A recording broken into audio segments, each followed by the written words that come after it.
માનનીય વડાપ્રધાન નરેન્દ્રભાઈ મોદીની સરકાર અને ગુજરાતની અંદર ભૂપેન્દ્રભાઈની સરકાર એટલે કે ડબલ એન્જિનની સરકાર જ્યારે ચાલી રહી છે ત્યારે સૌની યોજના દ્વારા રાજકોટને પાણી પૂરું પાડવા માટેના તેના પ્રયત્નો ખૂબ સફળ રહ્યા છે.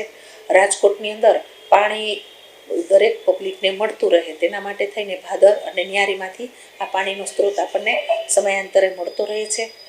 અને પાણી છે એ તો કુદરતી સંપત્તિ છે, એનો ઉપયોગ પણ જાળવીને કરવો જોઈએ. બીજું કે વિશેષમાં જ્યારે જરૂર પડે ત્યારે સૌની યોજના દ્વારા પત્ર વ્યવહાર દ્વારા અમે સરકાર પાસેથી પાણી મંગાવીએ છીએ અને એ પાણી અમને સમયાંતરે કાપ ન પડે તેના માટે અગાઉથી અમને આપી દેતા હોય છે મહાનગરપાલિકાને, જેથી કરીને પાણીનો કાપ ન રહે. બેન, પેમેન્ટ જે બાકી છે એની બિલ મૂકવામાં આવ્યું છે સરકાર દ્વારા, શું કહેશો?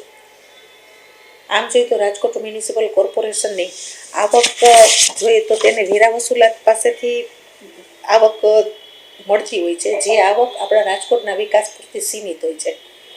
સૌની યોજના દ્વારા જ્યારે પાણી મંગાવવામાં આવે છે ત્યારે માનનીય મુખ્યમંત્રીશ્રીને પણ સરકારશ્રીને વખતો વખત બિલ મૂકીએ છીએ અને ફરીથી પણ પાછું આ બાબતમાં અમે રજૂઆત કરશું કે જેથી કરીને આ બિલ બાબતમાં ફરી રજૂઆત કરવામાં આવશે કે આ બિલ માફીની અમને તક મળે.